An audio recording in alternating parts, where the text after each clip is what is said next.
Okay, today we are talking about how you have a responsibility to be visible. During this recent pandemic, crisis, COVID, whatever we're calling it, we all got a crash course in regards to how to get online very quickly, how to educate our clients on how to get online, how to deliver our services, our education in a virtual world. And some firms did better than others, but the thing that's really been amazing for me to witness and for my law firm clients to witness is how adaptable the clients have been, especially the aging population. So often there, in many law firms, I would hear from people, my clients aren't online, my clients don't respond to email, or they're not going to respond to text, things of that nature. Well, now that people are doing virtual meetings and virtual workshops and presentations and things of that nature, the law firms are just blown away. I'm hearing from client service coordinators all over the country, from Podunk, Mississippi to, small town Indiana, whatever it might be, where they had this perception and this story that the clients really didn't understand technology. Whether it was true or not, the clients got up to speed very quickly on how to embrace it. In fact, that they're loving it and choosing it as a new way going forward. They'll even call the law firm and say, can that workshop I attended, was it recorded? Can I send it to my daughter? I really think that she needs to be doing this type of planning. Or, I read that blog. Can I forward it on to my daughter? Can I get my son on your email list? Things of that nature. And so often I'm hearing from attorneys that getting online and getting visible, that they didn't want to be insensitive during this time, or they didn't want to feel like they didn't think it was the right time to quote unquote sell, or it wasn't the time to be able to market. And what I can say is you have to remove yourself. It is not about you. You have a responsibility to your clients, to your community, to your referral sources to be visible and to be out there more than ever. I'm so deeply impressed with the attorneys that for so long they were just resisting creating videos or getting on YouTube or getting in the social media, and the law firms that have just dove straight head on and got the crappy version out first. Actually, I'm hearing from the attorneys that it's their favorite thing to do. They're no longer writing emails to their clients. They're pulling up a Zoom and getting on video and replying that way. That's how they're doing their dictations. That's how they're getting information to their team versus writing emails. They're finding how video is so much more effective. Instead of sitting down and writing a newsletter, writing a blog that we all know just takes 10 times more effort than doing a video, the more and more that they're doing it, they're actually enjoying it. And they're able to connect in such a powerful way. So for those of you that are sitting on the sidelines, watching everyone else, and maybe even judging them or saying you would do it differently or whatever it might be, I'm just amazed at how many critics are sitting on the sidelines. And when you do that, it keeps you paralyzed, because then you're judging yourself before you even get out there. And too many people are being quiet because they don't know what to say. They don't know how to say it. And they want the platform and the lighting and the production and all of that to be pristine and perfect. But once you make the commitment that you're going to step up and lead, and you make a commitment to be religious and consistent about publishing and being visible, that sometimes not knowing what to say is the exact kick in the butt you need to find out what to say. So when you start writing blogs and recording videos and you start doing webinars and things of that nature, you will be able to look at every single conversation that you have in the world as a piece of content, as marketing. You'll be out walking your dog in the morning, or you'll be at, so often my blogs or my podcasts come from some of my church sermons. Like, oh my goodness, this is so relatable in the legal space, in the office space, in the communication space, in the hiring or onboarding, whatever it might be, marketing. You will begin to look at everything as a conversation that can resonate with your audience. Every client communication and conversation that you have no shortage of content. It's going to automatically force you to be present. You're going to find yourself writing on sticky notes and writing in blogs. What if we have to take the keys away from mom? That's a whole video conversation that you can have. And your videos don't have to be award-winning content. That's the best piece of advice that I got back in the early 90s when I started writing and I started putting things out there and putting myself out there. My first marketing coach said to me, it does not have to be award-winning writing and content. It just needs to be relatable. You need to speak into your audience listening in a way that makes a difference for them to get them to take action. Because here's the deal. Everybody is online right now that is in business, and even those that are not in business, and they're communicating.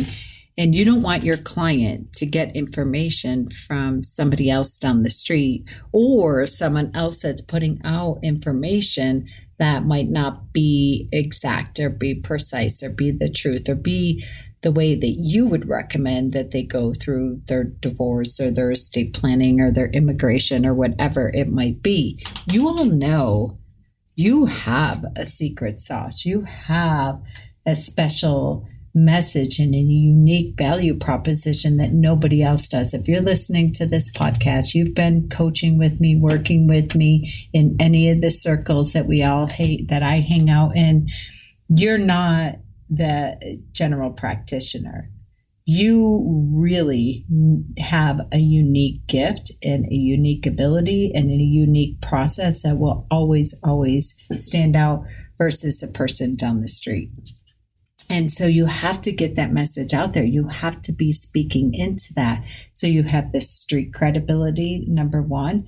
If people cannot find you anymore, it's not just about a website. And that's old school thinking. It's video that's connecting right now. It's blogging that's connecting right now. You are not bothering your clients.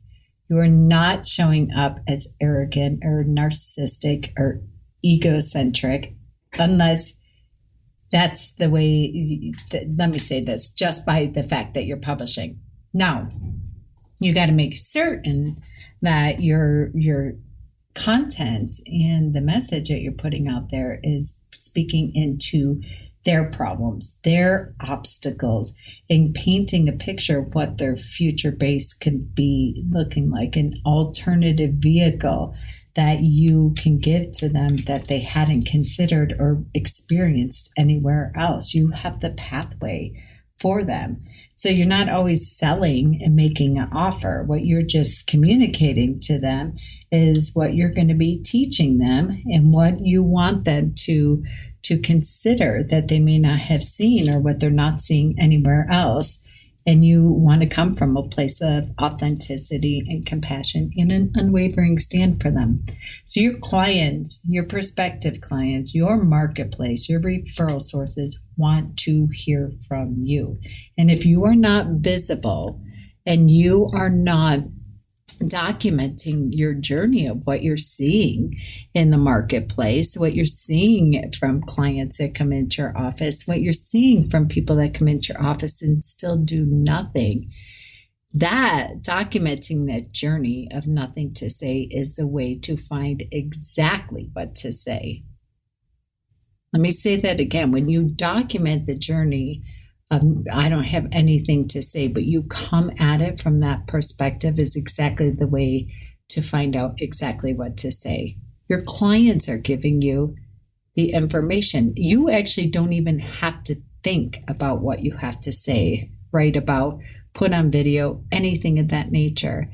Your clients are giving you that information. Meet with your client service coordinator every day, do a morning huddle, end of day huddle, I don't care, weekly meeting, and say, all right, what were the top 5 things that people called in here about this week? Here's what I'm hearing in the conference room. Here's the conversation that I'm hearing on the listservs.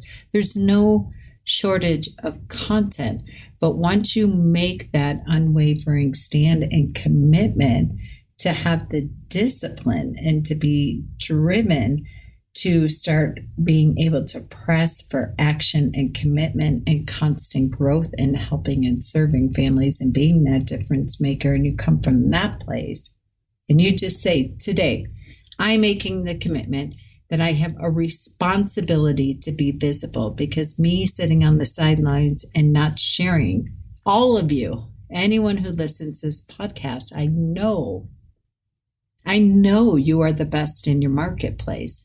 You are a law firm of growth. You are a law firm of compassion-driven counsel, regardless of what area of law that you practice in. You're in a coaching environment. You belong to some of the national organizations like How to Manage a Small Law Firm, Wealth Counsel, Elder Counsel. You're in coaching environments that just the fabric of the organization has that. That alone, when I do hiring for law firms, and I say to them, listen, this law firm you're working with that you're going to interview with, they do strategic retreats. They do quarterly retreats. They do team building. They do goals where they all have their own personal and professional goals. They have weekly stakeholder meetings. They have growth time where they're working on projects. They have incentive-based compensation plans for everyone as a team. They share the vision. They share their goals. When I say that, right there off the charts is when they cannot, I already sell them that this, and then they're begging me for the job and begging me to take the job for less money than they're currently making just because of the culture and the environment. So your responsibility to communicate that to your clients and to get on video. I've been watching so many of you on social media from your very first video where I know you threw up in a garbage can before you hit the record and you shared it with us, and watching you on, some of you are on TikTok now, and you're unstoppable. You're doing webinars where you have 100 people in the room, where your very first one, you had 3 people in the room and you converted nobody because you were scared to death. Get the crappy version out first and just get there and get live. So if you want help with the how long should my video be, don't allow yourself to get stuck in the weeds with that. Just shoot at me an email. I'll hop on a complimentary call with you to go through working out your strategy of what you're going to do. Every Tuesday, I publish a podcast. Sometimes I have a guest, sometimes I don't. Sometimes I have, like this topic today, you have a responsibility to be visible. I watched a YouTube video where somebody spoke about this. I'm like, that's exactly right. That's for my attorneys. Finished watching it, hung up, and hit record here. So once you get into the group, every Thursday I post a blog. So I don't always know what I'm going to say. It's relevant. It's based on my clients, my prospective clients, my marketplace, my referral sources give me the content. And I have probably 2 years worth of topics already in my brainstorming sprints in regards to, there's no shortage of content. So just make the commitment today and don't make it about you. You have a responsibility to your clients so they get the best advice, the best service from you. And you know your secret sauce. You know that you're the guru and the expert, but we got to make certain that your clients hear about it and you can speak into their listening in a way that makes difference, even when you're shaking in your boots.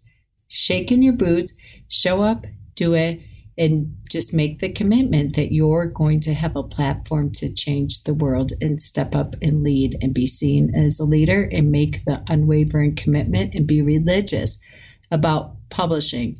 Don't worry about the what to say. Just make the commitment that you're going to say it, because when you start from a place of not having anything to say is exactly the kick in the butt you need to start to get deeply curious and find out what to say. And you don't even have to look that hard because your client are hand delivering it to you on a silver platter.